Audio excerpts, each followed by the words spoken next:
Excellence, Monsieur le gouverneur de province, en aparté, je vous l'ai dit, oubliez Kinshasa, oubliez les rétrocessions, oubliez la caisse de péréquation, ça n'arrivera jamais. Donc, j'ai estimé qu'il fallait d'abord lui donner un temps, qu'il commence d'abord à travailler. Si vous voulez vivre en paix ici, vous devez alimenter les centres grâce ailleurs. Mais j'ai eu comme impression que l'essentiel qui devait être dit dans ces documents n'a pas été dit de manière trop claire. À chacun de vos ministres ici présents de faire chacun respectivement dans ses attributions une synthèse de ce programme. Nous vous tenons à vous informer que le territoire de Dimélégué est parmi le plus discriminé. C'est-à-dire l'amélioration des conditions de vie de la population. Et les fonds d'investissement du gouvernement central sont souvent irréguliers. Je crois que vous n'avez pas attaché beaucoup d'importance au secteur minier. On l'appelle route de l'espoir pour la province du Kasaï central. Nulle part je vois dans votre programme fonction un mécanisme de suivi, d'exécution des travaux de sécurité. Exhortons à encourager les erreurs commises par nos prédécesseurs. Que les violences sexuelles et celles basées sur les cas. On n'a pas respecté les timings. Vous auriez dû nous amener un programme avec des actions listées. Au cas contraire, vous verrez combien il y aura de marches sur la main. La critique scientifique n'exprime ni les amitiés, ni la considération.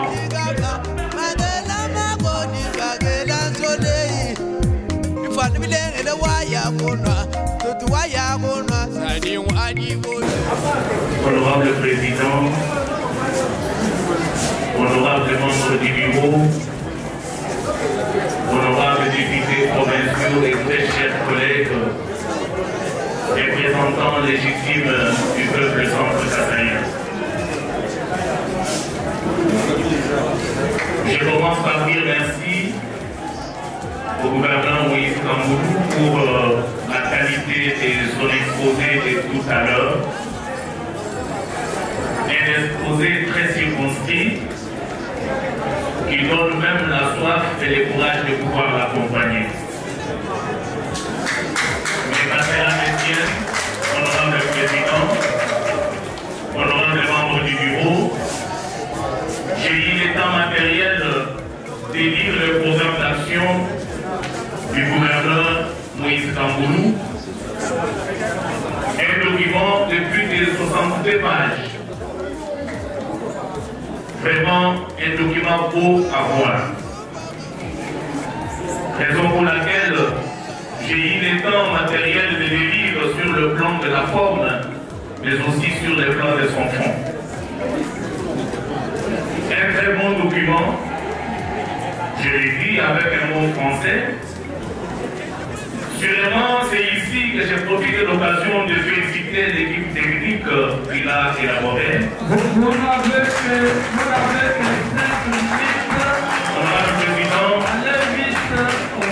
Honorable Président, merci beaucoup pour le rappel. Mais c'est là, on ne savait pas ça au cœur, il fallait que je commence par là. Curieusement, Honorable Président, en lisant ces documents, je suis resté sur ma soif. De la première page jusqu'à la 58e page, j'ai trouvé dans ces documents, ce n'est que la littérature. Je me suis posé la question de savoir dans quelle intention le gouverneur Moïse Kamboulou et son équipe n'ont pas tenu compte de cet aspect. Dans un document comme celui-ci, à mon sens, honorable président, on y trouverait des tableaux indicatifs, des actions prioritaires qu'il faille exécuter, certains projets à impact visible rapide, et le gouverneur Kamboulou et son équipe gouvernementale devraient réaliser pour un Kasaï central d'excellence, comme il l'a dit selon ses propres termes. serez d'accord avec moi, chère représentation du peuple, qu'une fois ces documents adoptés, il nous engagera pendant notre législature.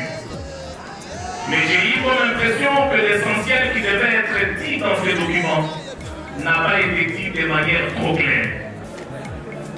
Une fois de plus, honorable président, vous serez d'accord avec moi que dans un document d'une soixantaine de pages, je n'y ai trouvé qu'un seul tableau sans titre à la page 59 qui reprend in globo les actions à réaliser et les montants y afférents, tout en oubliant de retracer en détail le travail qui doit être fait au niveau de chaque territoire et vide de manière détaillée. Ceci dénote une négligence notoire de la part de l'exécutif provincial. Excellence, Monsieur le gouverneur, vous êtes, estimé-je, la dernière cartouche sur laquelle reposeraient tous les espoirs actuels de Centre Kassaïen, qui marche désespérément vers 2023, l'année marquant la fin du second mandat constitutionnel du président de la République, Félix Antoine Tshisekedi Tshilombo, qui était considéré comme Christ pour le développement de l'espace Kasaï, quand il accédait à la magistrature suprême en 2019. Depuis bientôt 6 ans, Excellence, Monsieur le gouverneur, le centre kassaïen que vous aurez le bonheur de gouverner ce jour, vous ayant porté et élevé à la tête de la province par la voie de la représentation provinciale, sont désabusés par les non-accomplissements des promesses non tenues et des espoirs irréalisables. Honorable Président, honorable membre du bureau, honorable député, très chers collègues, ces programmes d'action du gouverneur, je les trouve à mon sens très encombrants. Et par conséquent, ces programmes d'action courent les risques de ne pas être réalisés. Ces programmes d'action est tout sauf d'innovation. C'est un remix de programmes d'action non réalisés depuis les quinquennats de 2007 et 2011. Ce programme est encombrant et réalisable parce que le gouverneur Moïse Kamboulou a tant mobilisé plus d'1 milliard de dollars sans en avoir tenu compte du contexte économique de la RDC, caractérisé par la déflation de la monnaie nationale.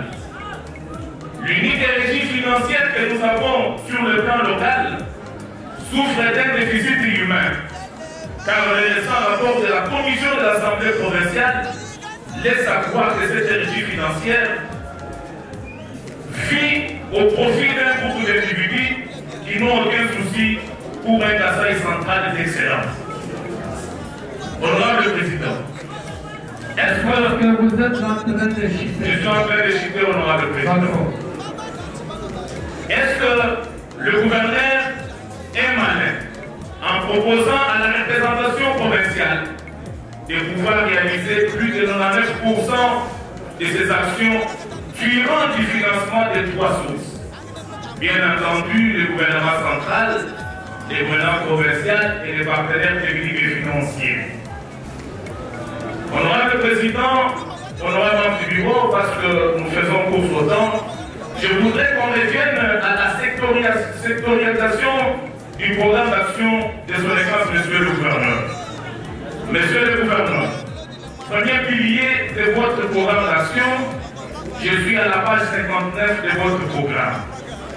Là, vous proposez à mettre au profit de la valorisation du capital humain et de développement social et culturel. Et vous y allouez 2,52% de votre budget sur un total de 1 milliard 7 343 996 dollars américains. Est-ce que c'est réalisable? Je vous propose, Monsieur le gouverneur, de réduire sensiblement la construction de 280 écoles dans 5 ans.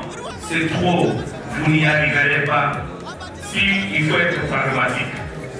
Envisagez bien au contraire cette école en raison d'une école écoles par territoire et 2 écoles pour les 2 villes, car notre gouvernement ne sera pas en mesure de construire 280 écoles.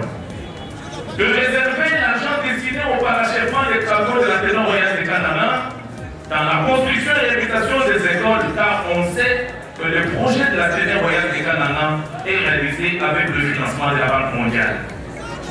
Arrêtez, Excellence Monsieur le Gouverneur, cette chanson de la construction des hôpitaux dans les territoires, des centres de santé et consorts, la réputation de l'hôpital provincial de Canana et surtout cette utopie de la réputation de l'hôpital de Katouambi. Une minute, chers collègues. Notre président est en train d'atterrir. Pensez plutôt à faire vivre le centre provincial de transfusion sanguine qui est aux arrêts depuis bientôt 8 ans. Aménagement des territoires et construction et modernisation des infrastructures avec plus de 52,82% de votre budget. Comment entrevoyez-vous un Kasaï central d'excellence sans l'agriculture? Pensez à orienter une somme de votre argent, de votre budget au financement des activités agricoles. Vous devez vous concentrer sur la réalisation des stades de jeunes de Katoka. Nous y avons appris que les financements y afférents seraient déjà disponibles. La construction des stades de Naï Mukungula, dont les lignes de crédit étaient déjà disponibles, est oubliée. Et oubliez les stades municipaux dans les territoires car vous n'en aurez pas de moyens. Pour terminer, comme stratégie de financement, vous dites que les gouvernements provinciaux doivent mobiliser les ressources financières, notamment à travers les recettes propres. Mais à la page 59 et 60 de votre programme, vous nous dites exactement, vous ne dites pas exactement combien d'argent proviendrait de recettes propres.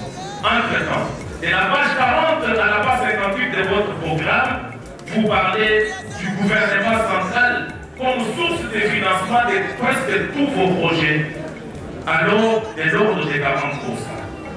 Voici, honorable président, honorable membre du bureau, honorable député, très chers collègues, représentants légitimes du peuple, l'essentiel de mes préoccupations que nous demandons au gouverneur de réserver des réponses justes avant l'adoption de son programme jeudi.